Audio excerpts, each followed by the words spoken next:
present The Adventures of Mr. and Mrs. North.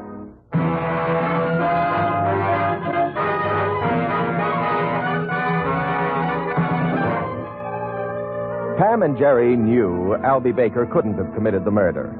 But there was all that evidence against him. And as his own lawyer said to the Norths one night in their apartment, I don't like it. I'm his lawyer, and his story doesn't even sound good to me. Yeah, I know. Oh, but you must believe him. Albie'd never kill anyone, never. What makes you so sure? Why, Jerry and I've known him for years. Well, I'm afraid that wouldn't convince a jury, Pamela. Pam's right, though. Albie's no killer. All you have to do is look at him, Mr. Hanson. He has one of the kindest faces I've ever seen. Oh, if only there was some way of finding that letter. Yes, if. The letter is the only piece of evidence to support Baker's story. And nobody has ever seen it except Baker himself. Al said he showed it to Krug. But Krug denies it. He's lying. Well, it's Baker's word against Krug's. And with all the other evidence against Baker, I'm afraid the jury will believe Krug.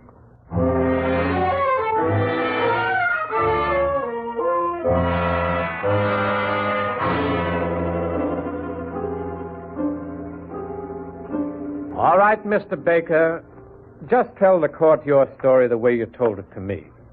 Now, you've told us that Private Detective Anderson questioned you about the stolen goods in your store. Yes, sir. He asked me where I got the merchandise, and I said from Mr. Warren. But I didn't know where Warren got it. What did the detective say to that? He said he'd investigate Warren. And then what happened? Well, about a week later, I got a letter from Detective Anderson. He said he thought he had the goods on Warren and asked me to invite Warren to my apartment. I was to introduce Anderson to Warren as a friend of mine. Well, then...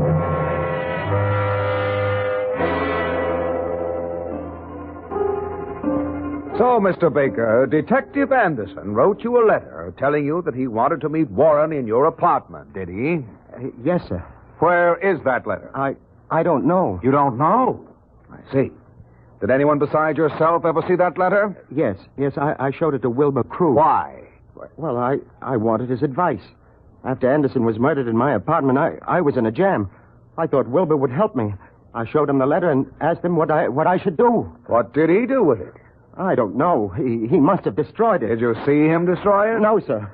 You didn't see what he did with it? No, sir, I did not. Well, wasn't that a rather strange thing to do? To give someone such a vital piece of evidence and then not even notice what he did with it? I was upset and confused. I hardly knew what was happening.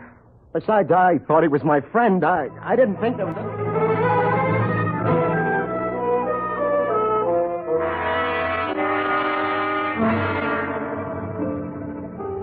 Mr. Krug, did the defendant ever show you a letter to him from Frank Anderson, stating that Anderson was to meet Warren in the defendant's apartment? No, he did not.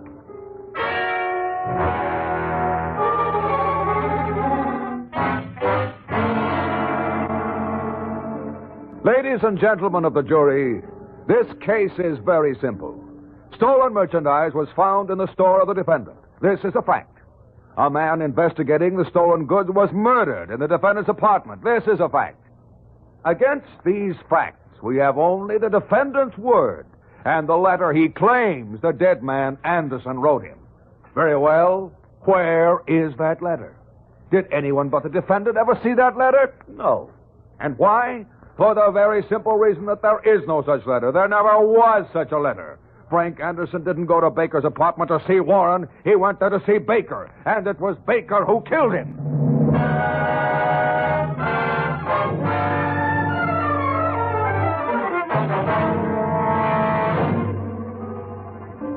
Gentlemen of the jury, have you reached a verdict? We have, Your Honor. We find the defendant guilty as charged.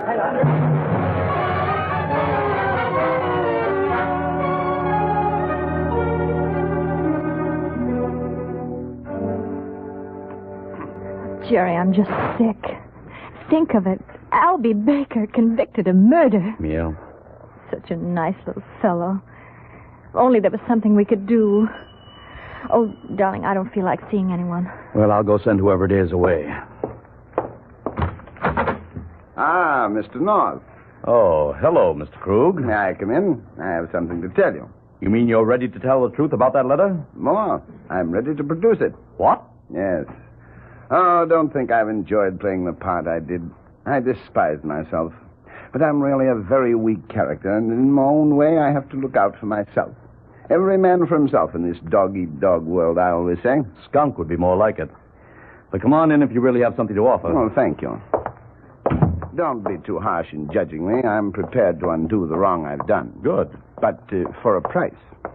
Ah, Mrs. North, as lovely as ever, I see. Darling, this worm has decided to take a turn for the better. He's going to let us have the letter. Oh, good. But, as I mentioned before, for a price. All right. What price? Well, it depends. On what? On Cupid Warren. What's he got to do with it? Well, the letter, while clearing Albie, would convict Warren. Under the circumstances, he'd be willing to bid on the letter, too. Do you mean you're going to give that horrible thug a chance to buy that letter? To practically buy Albie's life? You know we can't match dollars with that gangster. He's big time, and I don't have that kind of money. As for Al, the poor fellow sank his last cent on the trial. You have friends. Well, I'll see what I can do. Mr. Krug, you're... Oh, there are no words for you. Well, after all, Mrs. North, I do have to eat, you know. Why? Me. Everyone hates me. Well, it's to be expected. But do unto others and you wind up on the breadline, I always say. I'd much rather be comfortable and well-fed than popular. So, let's get down to business. Now, tomorrow you come to the address I'll give you. Naturally, you won't mention this to the police till the deal's off. I'll see to it that you're not followed. You'll go up one flight of stairs, knock on the door 3 times, and if everything is ready...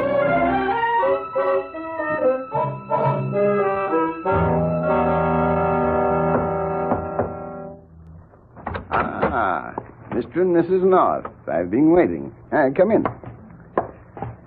Mr. and Mrs. North, allow me to present Mr. Cupid Warren. How are you?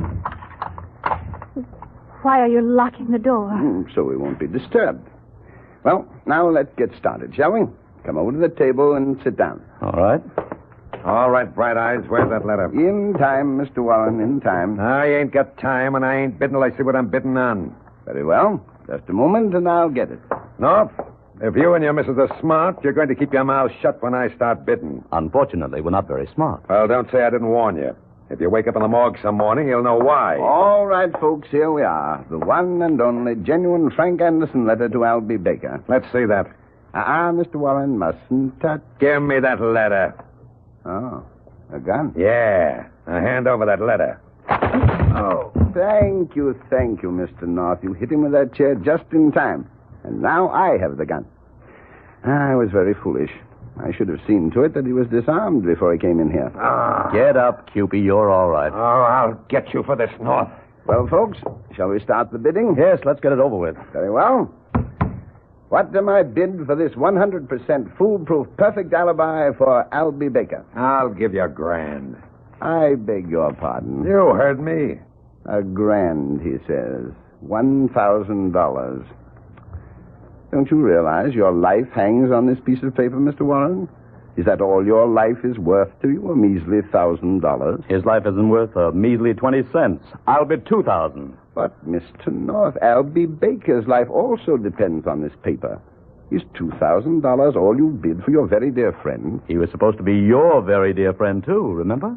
Come now, let's stop this fooling around. I want a real bid. $5,000. And if you open your mouth, North, I'll push your face so far back through your head every time you want to blow your nose, you'll have to turn around. 10,000. All right, wise guy, you'll get yours. 10,000 I'm bid. 10,000. Do I hear 15? Come, gentlemen, what are we waiting for? 15. 20. Why, you? Well, now, this is more like it. 20 is bid. Do I hear 30? 30. Do I hear 30? Jerry, where are we going to get $20,000? I don't know. 25. 30. Mister, you're just asking for trouble and don't think you won't get it. Now, I'll give you just one more chance. 40 grand, Krug, and that's positively, absolutely my last bid. And North, if you and the little lady don't want to go swimming in the river with your feet in a bucket of cement... Ignore him, Mr. North. I have 40,000. Will anyone make it 50? 50. Do I hear 50? 40,000, then. It's going at 40,000. Going once. Jerry, we can't let him get away with it. I know, darling. Going twice. Okay, Krug.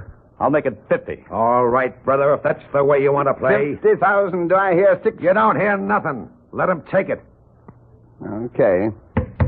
Sold to Mr. North for $50,000. How long can I have to raise the money? You don't have it with you? Huh, don't be funny. Well, how about tomorrow noon? Well, that's pretty fast. I'm in a hurry. I want to get this over with. Well, I'll do what I can. All right. I'll call you tomorrow and make arrangements. You better make arrangements for his funeral.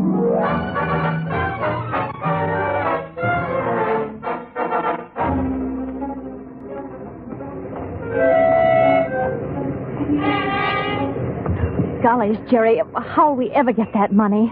We're not millionaires. We're not even 50,000 heirs. Well, we better be before noon tomorrow if we want to get that letter. I wonder if it really is the letter. That's word for word what Albie told me was in the letter. We've just got to get that money. Can we, Jerry? I doubt it. But you bid. For time, darling. There must be some way we can... Jerry, look out, that car. Quick, Pam, come here.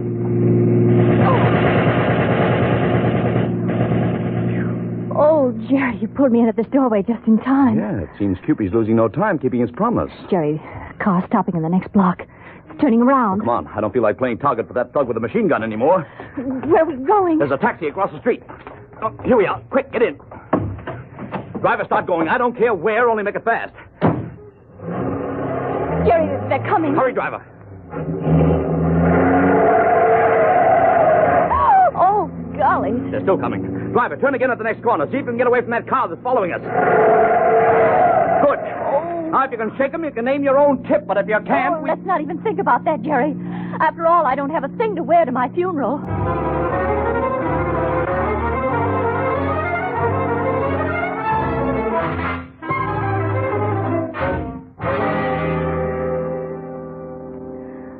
Oh, I hope I never have to go through anything like that again. No, it was a pretty bad 10 minutes, wasn't it?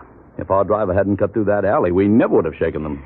Well, what do we do now, Jerry? We can't stay cooped up in this hotel room. Got to find some way to raise that money. Let's see. Do we know anybody with $50,000 to spare? Do we know anybody with $50,000? No. Oh, there must be some way to get our hands on some money. Either beg, borrow, or steal it. Of course, Jerry. Steal it. Oh, now, Pamela, if you think I'm going to rob a bank... No, Jerry. Not money. The letter. What? Why don't we steal the letter? Oh. Well, we could just... I don't know. It does seem like a good idea. We don't even know where he keeps it. It was in the back room. Yes, but you can be sure it's well concealed. He probably expects us to try just what you're suggesting. Well, I know how we can find out where he keeps it, Jerry. You see, when he thinks the house is on fire, he'll go right to the spot. Wait a minute. Why should he think the house is on fire? Because of the smoke, silly. What smoke? From the bomb. Bomb? Smoke? What the dickens are you talking about? A scandal in Bohemia. Oh, what? Don't you ever read, Jerry? Nice book publisher. A Scandal in Bohemia is a story by Sherlock Holmes. Oh. You know, when Holmes wanted to find out where something was hidden, he had Watson set off a smoke bomb so that the woman who had hidden it would go and get it, and then he could get it. Only he couldn't because she was very clever and, That's all right, darling. I remember the story now. Well, how about it then, Jerry? Well... We can go see Mr. Krug to ask for more time or something, and then we can set off a smoke bomb, and he'll think the house is on fire, and he'll run to get the letter. All right, sweetheart, all right. You win. Let's go see what happens when smoke gets in his eyes.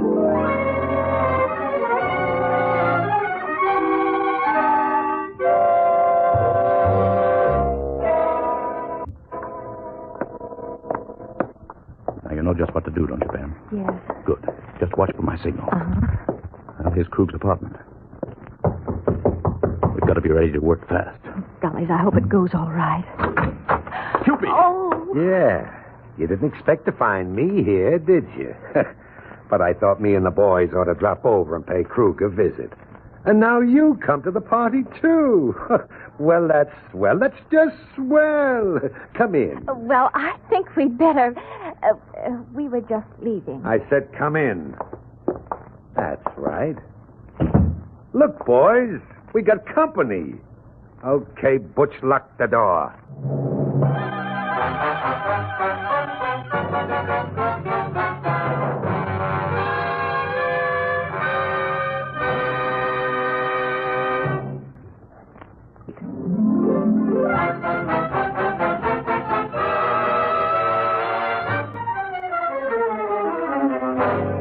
And now, back to Mr. and Mrs. North. In their attempt to get the letter that will clear Albie Baker, the Norths have gone to Krug's apartment, only to be greeted there by Cupid Warren. You know, Mr. and Mrs. North, you just don't seem never to learn. Should I give them a once-over lightly, boss, just so they get the idea you ain't fooling? Not yet, Butch. You're not through with Krug. Leave me alone, won't you? Sure. As soon as you tell us where you got that letter. I'll never tell you. Okay, Butch. Right, boss.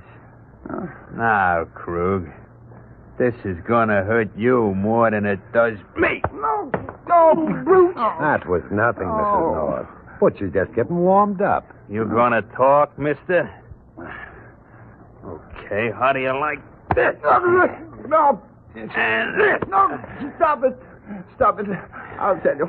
I'll show you where the letter is. Okay, Krug. Where is it? I'll get it. It's behind this picture. There's a panel. Jerry, he's getting the letter. What do we do? Let's set off the smoke bomb. Maybe in the excitement we can get Of course, Jerry. Oh, no, you don't. I'll take that and come on, hand it over. Come on. Okay. Jerry, we're licked. Looks like it. All right. Here's the letter. Good. Bring it here, Butch. Here you are, boss. Ah. So I was supposed to top 50 grand for this, hey, Krug? Now I'll just take this cigarette lighter, and I'll light this corner of the letter, and there goes the last piece of evidence against Cupid Warren up in smoke. There it goes, Jerry. Yeah. $50,000. Albie's chance for freedom. Well, that's that.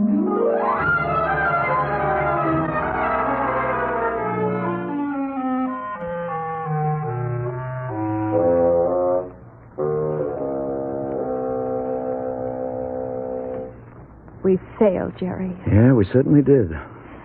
Is there any chance of doing anything for Albie now? I'm afraid not. We can only hope. I'll go, dear. Ah, hello there, North, old man. Do you always have to be so blamed cheerful? Ah, but I have good news for you. Yeah? What? I'm a liar, a frightful liar. Is that good? But of course. May I come in? Okay. Well, darling, Krug crawled out from under his rock again. He says he has some good news for us. Hello, Mrs. North. Hello. My friends, do you still wish to purchase that letter? What do you mean? It would have been foolish of me to show the real letter, wouldn't it? When I was dealing with a man like Cupid Warren who might pull a gun at any moment. Yes, it would have been insanely foolish. And, Mr. and Mrs. North, I am not foolish. Weak? Yes. Selfish? Yes.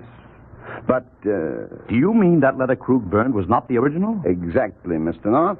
It was a copy. And the original? Is carefully put away where it shall remain until the money is made ready to change hands. Oh, thank heavens. Jerry, there's still a chance. Yes. Well, now, sir, do we do business or don't we? We do. Good. But on different terms. I beg your pardon. You were able to force a high bid from Jerry before by the pressure of Cupid's bidding.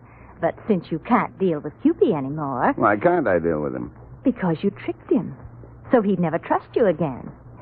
He'd never know whether you were holding back a photographic copy or something, and the letter doesn't do him any good unless he's sure that he's destroyed every last copy of it. That's right, Krug. Ah, me. So it is. Distressing fact. But we'll do business with you because we only have to worry about one copy, the original. But we'll have to make sure it is the original, and we won't pay you anything like $50,000. What will you pay? Oh, perhaps $1,000. My dear man, you're joking. It wouldn't be worthwhile to bother. You seem to forget, Mr. Krug, that if we don't buy that letter, it's worthless. You might just as well take what we offer. It's all clear profit. And you seem to forget that if I don't take your offer, Albie Baker goes to the electric chair. I can sit tight and wait. I think you'll come across. Oh, you're despicable. I certainly am. I hate you. I hate myself. You seem cheerful enough about it. That, sir, is because I dislike myself so thoroughly, I enjoy hating me. Oh. The trouble with me is I should have been a poet instead of a blackmailer. I have the heart of a poet, the feelings of a poet, the soul of a poet. Well, then why aren't you a poet? Simple. My poetry stinks. Tell you what, North, let's settle this matter. $10,000. Take it or leave it. Okay. It's a deal.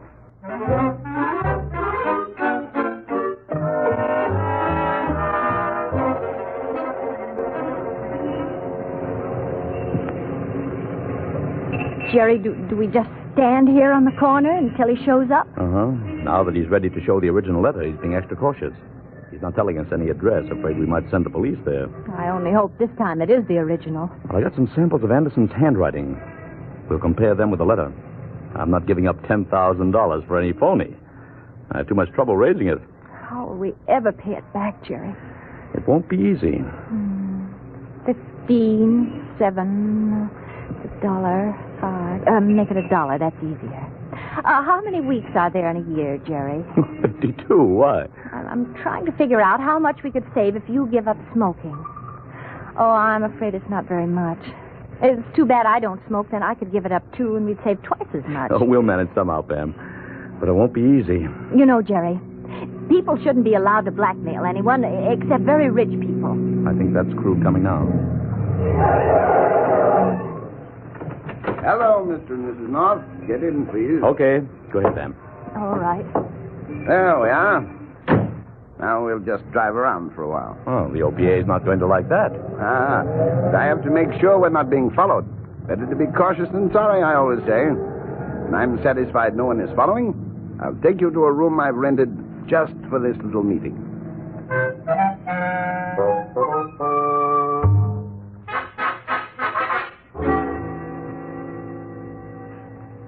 Well, Mr. North, are you satisfied that that is the real letter? Yeah, it seems to be. Good. Then, if you'll pay me, we can conclude our little negotiation. Here you are. Thank you. 1, 2, 3, 4, 5, 6, 7, 8, 9, 10. Mm-hmm. Yes, seems to be correct. Well, that's that then. I'll run along now, but just one more thing. You want to wait here for 5 minutes before leaving. All right. Well, goodbye, and please believe me when I tell you I'm heartily ashamed of myself. Goodbye. Well, we've got it at last, Jerry. Yep. Oh, I can hardly wait to tell Albie. Do they have telephones at Sing Sing? Well, not private ones. It'll be a wonderful surprise for him. Miss Cupid Warren's in for a surprise, too. Yes. Oh, how I'd like to see his face when he finds out that what he burned was only a copy and that we have the original. Would you, sister? Oh. Well, take a good look. Cupid. Yeah, and this time I'm finishing the job. I've had trouble with you two for the last time. What are you going to do? What do you think I'm going to do? Nobody plays me for a sucker and gets away with it. Oh, but it was Mr. Cruz. I'll take care of him later. Right now I got business with you. I'll fix you so I don't have no more trouble with you. Oh, wait a minute. Can't we No, talk? I won't wait. I'm finishing you now, mister. Oh. What happened, Jerry? Hello, Mr. and Mrs. North. Krug. I never thought I'd be glad to see you. I saw Cupid coming down the hall, so I hid, and then I followed him back here. You saved our lives. Oh, I had to. I rented this room, you see. If you were found dead in it, I'd be suspected, so I couldn't let him kill you. Not here. How did he know we were here? I don't know. He must have had someone spying. How is he? Did I... why doesn't he move? Oh, dear. I'm afraid I've killed him. Looks like it. I only meant to wound him. Oh, dear. Now his body will be found. I'm no better off than if he killed you. Somehow I like it better this way. But look, I was only trying to protect you. That's true, isn't it? Yes. You'll say that, won't you? You're the only witnesses you know. You'll testify that he was trying to kill you, won't you? If you don't, they might make a first-degree case out of it. Please, don't let me down. After all, I saved your life. Yes, you did. So you will tell them what happened, won't you? Sure, we will. Don't worry. Thank you. However, it's going to cost you just $10,000. What? Yes, otherwise we might have a sudden lapse of memory. Isn't that right, Pam? Mm-hmm. Oh. Well, how about it? Okay. You win. Here you are. Good. Thanks. Me. Oh, that's life. Nothing ventured, nothing gained, I always say. However, it is rather annoying to have ventured so far and still gain nothing. Well, it's no more than I deserve, I dare say. It's a lot less than you deserve. You ought to be in jail. However, let well enough alone, I always say. What's that? Cupid. What? But you said... No, I didn't. You did. Oh. Your shot missed him completely, but it startled him just enough to give me a chance to clip him. He was standing between you and me, so you couldn't see it. No. Your gun won't help you. I have Cupid's gun now, and I'm ready to use it. Better put yours on the table. Go on. All right. Me. Seems I've played every card wrong, haven't I? Well, I suppose there's nothing left for me to do but go back to my portrait. Well, Jerry, we have the letter, and it didn't cost us a thing. And we've caught Cupid. Everything's turned out for the best after all, hasn't it? Not quite. What do you mean, darling? Think what we've done to lovers of poetry.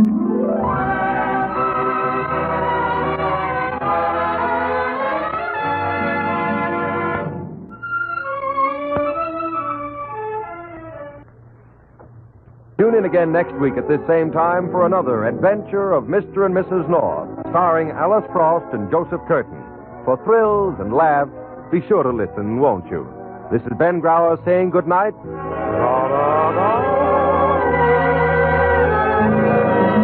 This program came to you from New York. This is the National Broadcasting Company.